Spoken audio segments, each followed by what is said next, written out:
नमस्कार विद्यार्थी मित्रांनो, काल आपण मेगा रिव्हिजन सेशन आयोजित केलेलं होतं मॅथ्स म्हणजे पेपरसाठी. करेक्ट. आज तो पेपर तुम्ही दिला आणि मला खात्री आहे तुम्हाला तो खूप सुंदर गेला असेल, कारण मेगा रिव्हिजन सेशनमध्ये आपण मॅक्सिमम सम्स जे उतरवू शकतात, उद्याच्या पेपरमध्ये येऊ शकतात, अशा पद्धतीने आपण केलेले होते आणि माझ्या ऑब्झर्वेशनप्रमाणे मोर दॅन 80% पेपर बऱ्यापैकी तसाच उतरलेला आहे. मग आपण काय करूयात, आपण हा जो आलेला पेपर आहे जो तुम्ही दिला आहे मॅथ्स 1चा, त्याचा आपण फास्ट ॲनालिसिस करूया, कसे क्वेश्चन्स आलेत विचारले गेल्याप्रमाणे. राईट. बघा इथे सुरुवातीला जे 4 अल्टरनेटिव्ह चूज करून सॉल्व्ह करायचं असं क्वेश्चन नंबर 1 ए मध्ये. इथं rate of GST on essential commodities is, तर ते आपल्याला माहिती आहे की 18% असतं. मी काल सांगितलेलं होतं की 18%चे परत हाफ करावे लागतात CGST आणि SGST 99%. ओके, तर हे आलेलं आहे. त्यानंतर बघा इथे जर बघितलं तर एक out of the following which one is the quadratic equation, तर आपण which one is the quadratic equation अशा पद्धतीने घेतलं होतं. आता याच्यामध्ये आलेलं आहे की which is not the quadratic equation, म्हणजे same kind of question is there, हे तुम्ही सॉल्व्ह केलेलं असेल. त्यानंतर टू ड्रॉ द ग्राफ, हा तर बघा हा क्वेश्चन दरवेळी येतोच आणि तो मी काल सांगितलं सुद्धा होता आणि तो जसाच्या तसा आलेला सुद्धा आहे. जसं तसं म्हणजे फिगर्स त्यांच्यातले आकडे तर चेंज होणारच नो डाऊट, पण क्वेश्चनचं स्वरूप तेच होतं की एक्सची व्हॅल्यू दिलेली असेल तर वायची व्हॅल्यू काय असेल. राईट. सम ऑफ द फर्स्ट 5 मल्टिपल्स ऑफ 3, मी हे तुम्हाला अगोदर सांगितलं बघा TN आणि SN, sum of the numbers in the given AP. Okay, ते आपल्याला फाईंड करायचं होतं, तर इथे ते दिलेलं आहे 5 मल्टिपल्स ऑफ 3.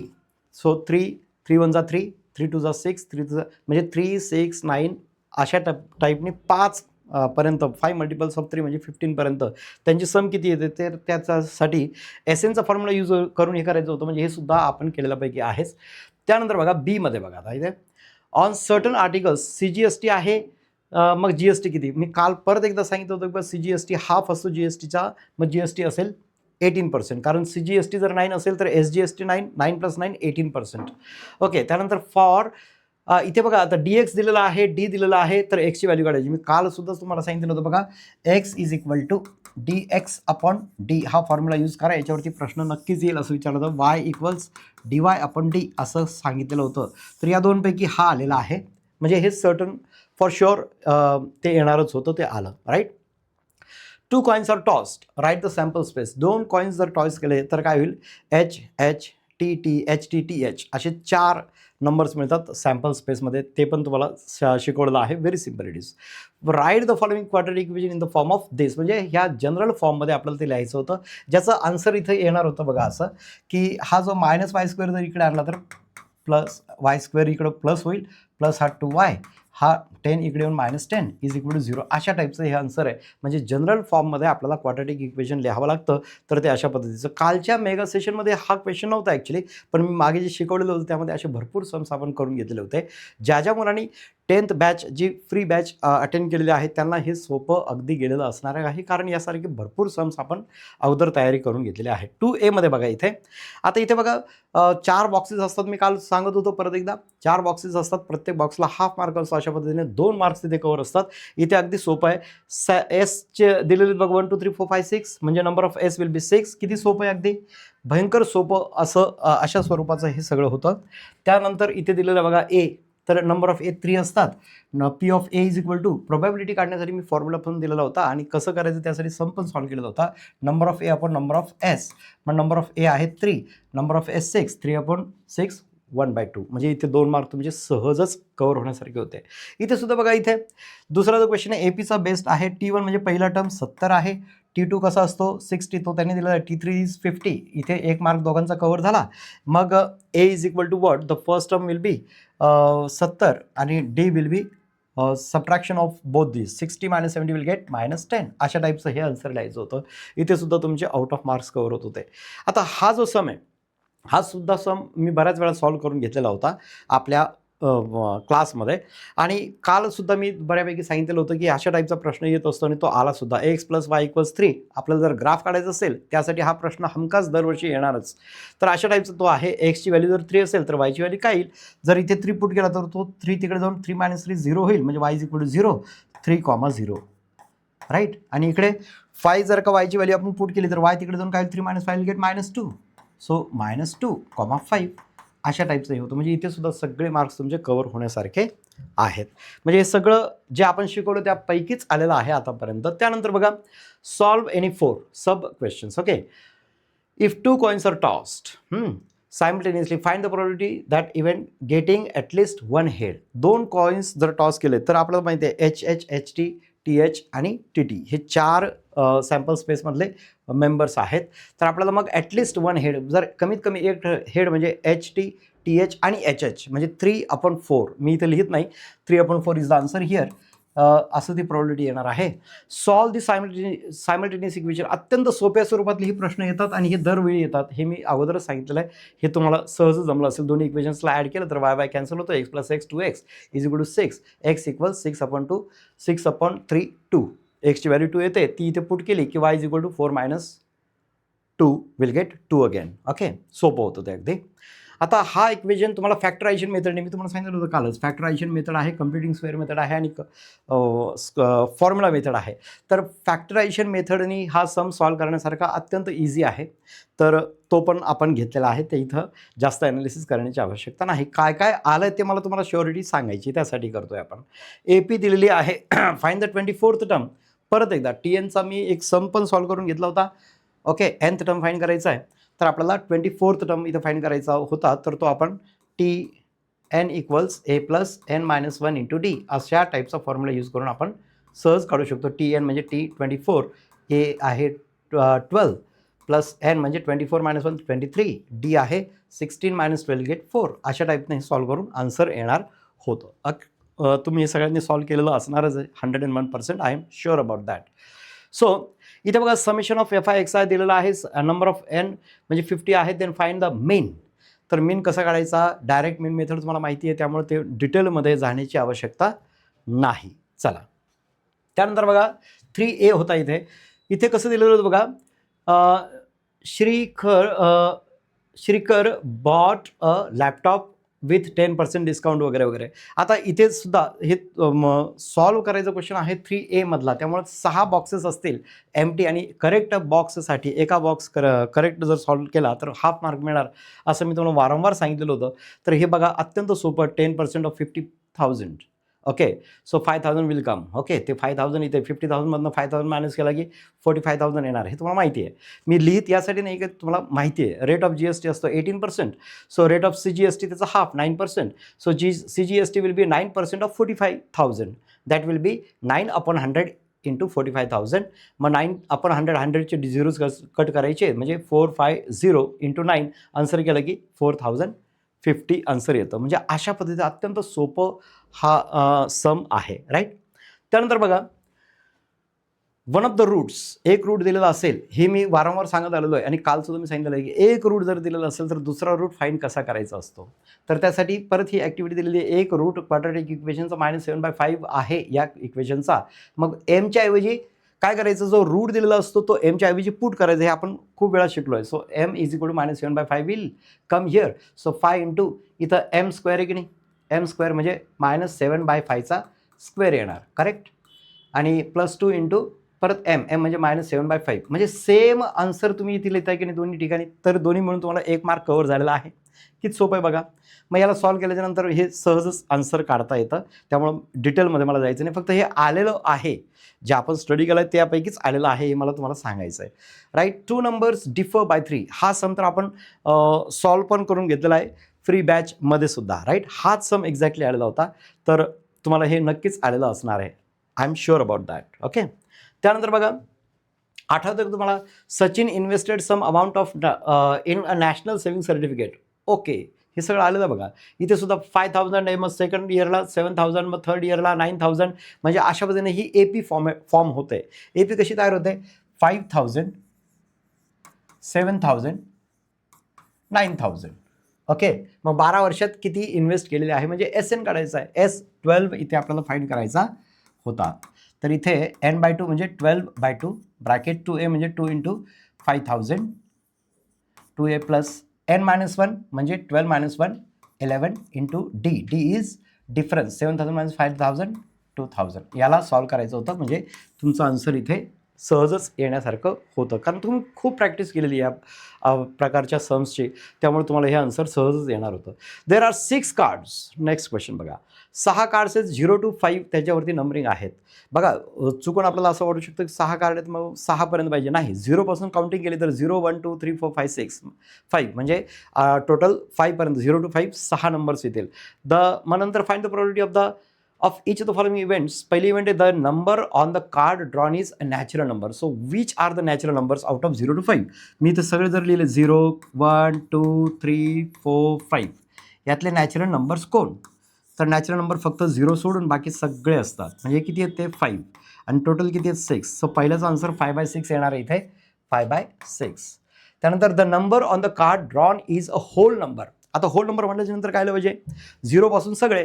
मग 0 पासून 0 1 2 3 4 5 हे जे 6चे 6 नंबर आहेत हे सगळे होल्स आहेत. मग काय यायला पाहिजे प्रोबॅबिलिटी ऑफ दिस इव्हेंट. समजा ती इव्हेंट आपण बी पकडली इथे सेकंड एजसाठी. So probability of B is equal to number of B upon number of S. आणि नंबर ऑफ बी किती आहेत 6 आणि नंबर ऑफ एस सुद्धा 6 म्हणजे याचा आन्सर 1 यायला पाहिजे. याची प्रोबॅबिलिटी 1 करेक्ट आहे, हे तुम्हाला माहिती आहे. त्यानंतर ड्रॉ द हिस्टोग्राम. हिस्टोग्राम कसा ड्रॉ करायचा हे सुद्धा आपण खूप वेळा बघितलेलं आहे वेगवेगळ्या सम्समध्ये, आहे की नाही. अशा टाईपचं वाय ॲक्सिस हा एक्स ॲक्सिस आणि याला जोडून जोडून जोडून सगळे कॉलम्स येतात. किती सोपं आहे बघा, सगळं दिलेलं आहे. 135 to 140 इथे क्रिंक मार्क देऊन तुम्हाला करावं लागेल. तर 135 140 वगैरे वगैरे सगळे खाली इथे एक्स ॲक्सिसवरती हे नंबर लिहायचे असतात. नंबर ऑफ स्टुडंट्स इकडे दिलेलं असतं तर ते इकडे आपण योग्य ती स्केल इथे स्केल लिहायची असते आणि ती स्केल लिहून आपण हे नंबर्स इथे घ्यायचे असतात आणि ते फक्त जोडून जोडून सगळे कॉलम्स करायचे असतात. अशा पद्धतीने हे सुद्धा तुम्हाला अगदी सोपं गेलेलं असणार आहे, कारण आपण जे सॉल्व्ह केलं त्यापैकीच हे आहे. आता यामध्ये थोडंसं मी सोल्युशन यासाठी दिलं आहे की फास्ट रिवाईज व्हावं. The sum of two numbers two roots of the quadratic equation is 7 म्हणजे alpha plus beta is 7 right. त्यानंतर and sum of their cubes म्हणजे alpha cube plus beta cube is 91 अशा टाईपचं ते आहे. मग यूज द आयडेंटिटी. मग find the equation म्हटलं तर इक्वेशन फाईंड करत असताना आपल्याला क्वाड्रॅटिक इक्वेशनसाठी काय काय लागत असतं अल्फा प्लस बीटा लागतो आणि अल्फा इंटू बीटा पण लागत असतो माहिती आहे ना. मग तो फाईंड करण्यासाठी आपल्याला या क्युबिक इक्वेशनचा यूज करावा लागेल. Alpha cube plus beta cube equals alpha plus beta whole cube minus 3 alpha beta in bracket alpha plus beta. हा फॉर्म्युला आहे. हा फॉर्म्युला आपण अगोदर ज्यावेळी आपण प्रॅक्टिस केलेली त्यावेळी समजून घेतलेला आहे आणि या टाईपचं सम आपण केलं. या टाईपचा नाही हाच सम आपण सॉल्व्ह केलेला आहे. तुम्ही जर मागचे सगळे बघितलेत आपण जे सॉल्व्ह केलेले सेशन्स असतील त्यावेळी हा सम नक्कीच केलेला आहे.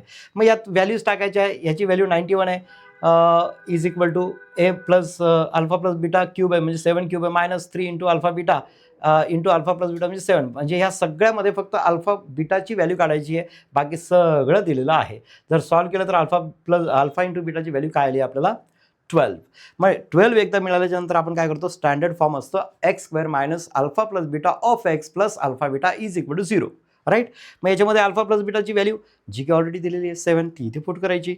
एक्स स्क्वेअर मायनस 7x कारण अल्फा प्लस बीटाची व्हॅल्यू 7 प्लस अल्फा इंटू बीटाची व्हॅल्यू जी आपण इथे फाइंड केलेली आहे ती आहे 12. मग ती इथे पुट केली आपण 12 is equal to 0. This is your quadratic equation correct आहे. हे आपण प्रॅक्टिस केलेली आहे. प्रॅक्टिस केलेल्यापैकीच आलेलं आहे, वेगळं काही नाही. आता अजून एक आहे पटापट समजून घेऊया. Shrimati Tejaswini purchased 100 shares of face value ₹80 when the MV is 900. MV आहे 900, FV आहे 180. Okay. She paid brokerage at the rate of 0.5% and 18% GST on brokerage. ब्रोकरेजवरती 18% लागत असतो करेक्ट आहे राईट.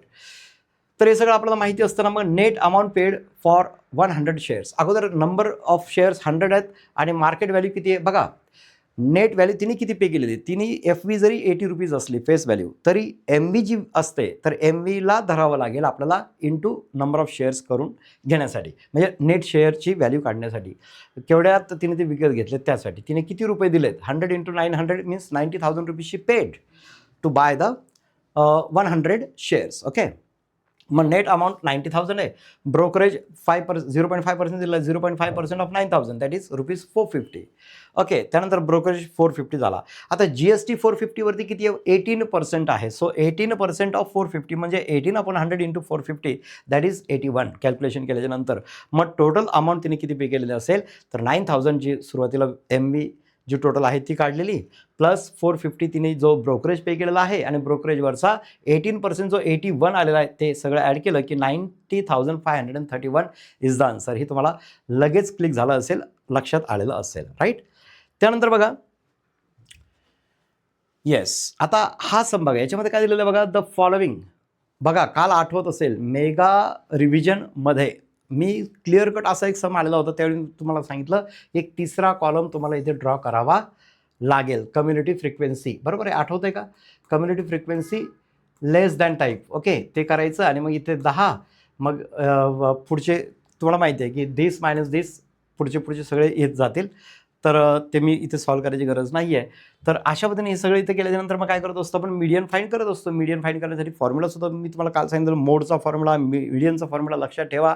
आणि एनची व्हॅल्यू ज्यावेळी इथे येते टोटल, तर n/2 करायचं आणि त्याला विचारत चालायचं की बाबा, तुम्हाला आठवत असेल ना, त्याला हातात घेऊन विचारायचं इथे कोण याच्यापेक्षा मोठा आहे. जस्ट मोठा जो असेल त्यालाच म्हणायचं मीडियन क्लास.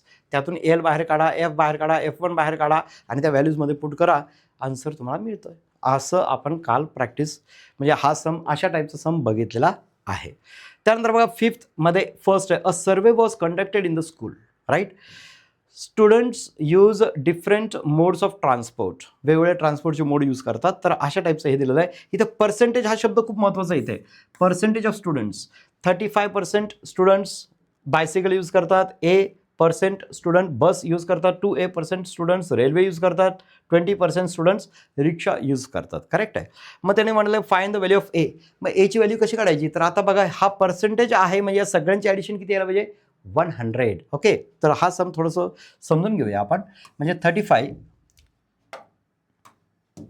35 प्लस दुसरी व्हॅल्यू किती आहे? ए प्लस 2A, ए प्लस 2A प्लस 20. आता या सगळ्यांची ॲडिशन 100 यायला पाहिजे. काय कारण आहे? परत एकदा लक्षात घ्या. These numbers are what, these figures are what, these are the percentage. पर्सेंटेजमध्ये असल्यामुळे या सगळ्यांची ॲडिशन 100 असणं गरजेचं आहे. मग याला जर का सॉल्व केलं तर किती येतं बघा, 35 आणि 20ची ॲडिशन जर केली तर 55 plus A plus 2A 3A is equal to 100. So 3A is equal to, हा जो 55 तिकडे मायनस होईल तर 45 येईल, बरोबर आहे. So A is equal to, हा 3 त्याला डिवाइड करेल, 45/3 विल गेट 15. सो आपण पहिलं आन्सर यांचं फाईंड केलेलं आहे की A is equal to 15. So draw the pie diagram. आता पाय डायग्राम करत असताना काय करावं लागेल आपल्याला, एक एक्स्ट्रा कॉलम इथे हाच परत लिहून इथे एक एक्स्ट्रा कॉलम घ्यावा लागतो आणि त्या कॉलममध्ये काय येईल, बायसिकलचं किती आहे 35. मग 35 कितीपैकी अपॉन 100. मग आपल्याला काढायचं आहे 3 इंटू 360 डिग्री. का बरं? कारण सर्कलमध्ये त्याचं शेअर किती आहे पाय डायग्रामच्या ते आपल्याला काढायचं आहे. मग इथे जर का आपण थोडंसं सॉल्व केलं तर काय मिळेल आपल्याला, 0 0 विल गेट कॅन्सल, 5 7 जा 35, 5 2 जार 10, 2 1 जार 2, 18 जार, सो 18 7 जार 7 8 जा 56, 5 carried, 7 7 plus 5 12. So 126 degree will be used by bicycle. मग एची व्हॅल्यू आपण किती काढली? 15. मग बससाठी किती यायला पाहिजे? 15/100 इंटू 360. 0 0 कॅन्सल, 5 3 जा 5 2 जा 2 1 जा 2, 18 जार 18 3 जार 54. सो 54 डिग्री याची बसची किती आली? 54 डिग्री. याची किती आली? 126 डिग्री. ओके, अशा पद्धतीनं. आणि मग रेल्वेचं किती आहे? 2A म्हणजे 2 इंटू 15 30. मग 30 अपॉन अगेन, मी ह्याला मिटवू का? ओके, इकडे करतो. 30 upon 100 into 360. Again 0 0 will get cancel, this 0 will also get cancel. So 6 3 jar 18, 1 carry, 3 3 जा 1 प्लस 1 9, 3 3 जा 9 प्लस 1 10, 108. तर रेल्वेचे येतील 108 डिग्री, राईट. आणि लास्टली 20. परत आता राहिलंच एवढं तर करून टाकू. 20 upon 100 into 360. Okay, 0 0 will get cancel. So 36 2 जार 72. मग याचं 72 डिग्री येणार. मग एकदा हे डिग्रीज मिळाले तर तुम्ही सर्कल ड्रॉ करून इथे अशी रेडियस घेतली एक अंदाजे आणि इथून पुढे 126 पाहिले, मग असं मोजलं साधारणपणे 126 इथे येईल, आहे की नाही. असं रफली मी इथे ड्रॉ करतो, तुम्हाला ते कळून जाईल. त्यानंतर बस 55, मग याला बेस लाईन पकडली, असा प्रोट्रॅक्टर ठेवला, 55 will come somewhere here. Okay, आणि त्यानंतर रेल्वे 108, साधारणपणे हा 90 इथे येईल तर 108 असं येईल. 108 आणि हा उरलेला 72 आपोआप येतो, राईट. आणि इथे तुम्हाला फक्त काय करायचं असतं, इथे लिहायचं असतं, इथे बायसिकल, ओके, हे तुम्हाला माहिती आहे ना, इथे बस, इथे रेल्वे, इथे रिक्षा वगैरे वगैरे. एवढं झालं की उत्तर संपलं. अशा टाईपचा हा सम होता. किती सोपा होता हा. आणि यासारखे भरपूर सम्स आपण ट्राय केलेले आहेत. आणि कालसुद्धा मी सांगितलेलं पाय डायग्राम काढताना व्यवस्थित 3 कॉलम घ्यायचे आणि ते कॅल्क्युलेशन करून ते काढायचं आणि पुढे सगळं पाय डायग्रामला सोपं जातं. त्यानंतर एक सम होता बघा, there are some students in group A, right. Group A आणि ग्रुप बी मध्ये काही स्टुडंट्स आहेत. मग समजा ग्रुप ए मध्ये असलेले स्टुडंट किती आहेत. ग्रुप ए, मी असं लिहित नाही, ते तुम्ही लिहिलं असेल की let the number of students in group A B X वगैरे. मी ग्रुप एला सरळ एक्स लिहितो इथे समजावं म्हणून. आणि ग्रुप बी मध्ये किती आहेत, वाय. करेक्ट आहे. मग आता ते काय म्हणतायत की there are some students in group A and group B. If one student goes from group A to group B, म्हणजे एक्स मधून एक कमी होतोय आणि वाय मध्ये काय होतोय, तो एक ॲड होतोय, त्यावेळी यांच्यामध्ये काय रिलेशन आहे, then the number of students in group both groups are is same, म्हणजे हे दोन्ही सेम असतात. याच्यावरून आपण पहिलं इक्वेशन करू शकतो की नाही, X minus Y is equal to, हा -1 तिकडे +1 म्हणजे 2. हे झालं first equation. Correct. Linear equations into व्हेरिएबल्सचा तो सम आहे. पुढे काय दिलं, but one student goes from B to group A. आता बी मध्ये वाय आहेत, वाय मधनं एक इकडे गेला म्हणजे एक्सचं काय झालं, +1 झालं आणि वायचं काय झालं, -1 झालं. करेक्ट आहे. वाय मधनं एक कमी झाला, तो इकडे ॲड झाला.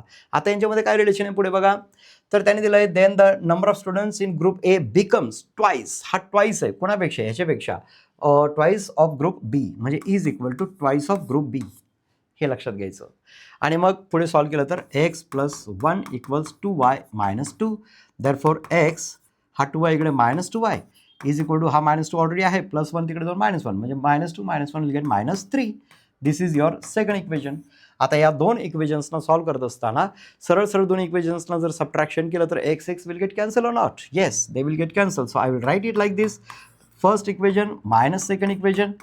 Therefore x minus y equals 2 आणि हा x minus 2y is equal to -3. Let us subtract, means change the sign. Okay, मग साईन चेंज केलं की x कॅन्सल होणार, 2y मधून 1y गेला तर 1y उरतं आणि 3 + 2 5, म्हणजे ग्रुप बी जो आहे त्याच्यामध्ये नंबर ऑफ स्टुडंट्स 5 आहेत, राईट. आता हीच व्हॅल्यू आपण फर्स्ट इक्वेशनमध्ये जर पुट केली तर काय मिळेल मला, वायची व्हॅल्यू 5 आहे. So x - 5 is equal to 2. इथे मी लिहिलेलं नाही, ते स्टेटमेंट तुम्ही लिहिलंच असेल की putting y is equal to 5 in first equation. Okay, त्याच्यात मी डायरेक्टली पुट केलं तर मग एक्सची व्हॅल्यू किती यायला पाहिजे, इथे x इज इक्वल टू हा 2 + 5 विल गेट 7. करेक्ट आहे. म्हणजे there are 7 students in group A and 5 students in group Y. Correct आहे. आता याला जर का तुम्हाला चेक करायचं असतं तर काय केलं असतं आपण बघा, त्याने काय म्हटलं की बाबा एक्स मधला म्हणजे ए मधला एक कमी केला म्हणजे इथे 6 झालं आणि तो इकडे जर ॲड केला 5 + 1 6 म्हणजे दोन्ही इक्वल होतं, बरोबर आहे, 6 6. आणि दुसरं चेक करायला कसं होतं, समजा बी मधनं एक गेला म्हणजे यातनं एक गेला म्हणजे काय झालं, इथे 4, तो कुठे आला, इथे आला एकडे, म्हणजे 7 + 1 8, इथे 4 इथं 8, तर मग ए मध्ये ह्याच्यापेक्षा दुप्पट ट्वाईस, बरोबर आहे, 4 × 8 अशा टाईपचे ते स्टुडंट्स डिस्ट्रीब्यूट होतात आणि आपला आन्सर अगदी करेक्ट येतं. तर ह्या पद्धतीनं आपण हा पण सॉल्व केला होता आणि हा लास्ट क्वेश्चन होता बघा. आता हा सम तर ॲज इट इज मी काल काही एक्सप्लेन केलेलं नाही, पण यासारखे वर्ड प्रॉब्लेम येतात, मी तुम्हाला सांगितलेलं होतं. आणि असे ते सम्स येतात ते किती सोपे जातात सोडवायला वगैरे. याचा अर्थ असा झाला की कालच्या मेगा रिव्हिजन सेशनचा जबरदस्त फायदा झाला असेल. मोर दॅन 80% सम्स जसे सांगितले तशाच फॉर्मॅटमध्ये आलेले आहेत. तसं तर अगोदर शिकवलेल्याप्रमाणे जर बघितलं तर 100% पेपर आपला आलेला आहे. ही ई सारथीची जादू आहे. ई सारथीच्या प्लॅटफॉर्मवरती ज्या मुलांनी फ्री बॅच अगोदर जॉईन केलेली होती त्या सगळ्यांना जबरदस्त फायदा आलेला असणार आहे. सगळ्यांनी आम्हाला कमेंटमध्ये कळवायचं आहे. ओके, आता याचबरोबर मला मी तुम्हाला सांगू इच्छितो, आता एक डिक्लेअर करतोय, तुमचा नेक्स्ट पेपर म्हणजे मॅथ्स 2चा पेपर असणार आहे सोमवारी 9 तारखेला. करेक्ट आहे. म्हणून आपण काय केलं की येत्या रविवारी म्हणजे 8 मार्च 2026 येत्या रविवारी परवा दिवशी आपण काय करणार, दुपारी 1:30 वाजता सगळ्यांनी यूट्यूब चॅनल जे तुम्हाला पाठवलं जाईल, माझ्या स्टेटसवरती बघा, ऑफिशियल स्टेटसवरती बघा, तुम्हाला जे पाठवलं जाईल त्याला जरूर जॉईन करा आणि तुमच्या मित्रांनासुद्धा जॉईन करायला सांगा. त्या दिवशी आपण काय करणार, mega revision of mathematics 2 conduct करूया आणि त्यावेळीसुद्धा तुम्हाला नक्कीच दिसेल दुसऱ्या दिवशी आलेले जे क्वेश्चन्स असतील तर मी ज्या फॉर्मॅटमध्ये तुम्हाला एक्सप्लेन करणार आहे इकडे मेगा रिव्हिजनमध्ये 8 तारखेला रविवारी, तशाच टाईपची मॅक्सिमम सम्स तुम्हाला दुसऱ्या दिवशी पेपरमध्ये आढळतील आणि सर्वांना पेपर अत्यंत सोपा जाईल. त्यामुळं विसरू नका, मेगा रिव्हिजनला जॉईन करा 8 तारखेला दुपारी 1:30 वाजता. ओके, मॅथ्स 2च्या प्रिपरेशनसाठी. ओके, सगळ्यांना परत एकदा जबरदस्त माझ्याकडनं शुभेच्छा, हार्दिक शुभेच्छा की तो पेपरसुद्धा छान जावा आणि तेवढंच नाही तर पुढचे पण सायन्स वगैरे सगळे पेपर जे आहेत ते तुमचे सोपे जावेत. सगळ्यांना मनापासून हार्दिक शुभेच्छा. ई सारथीच्या वतीनं सगळ्यांना शुभेच्छा. Okay, thank you.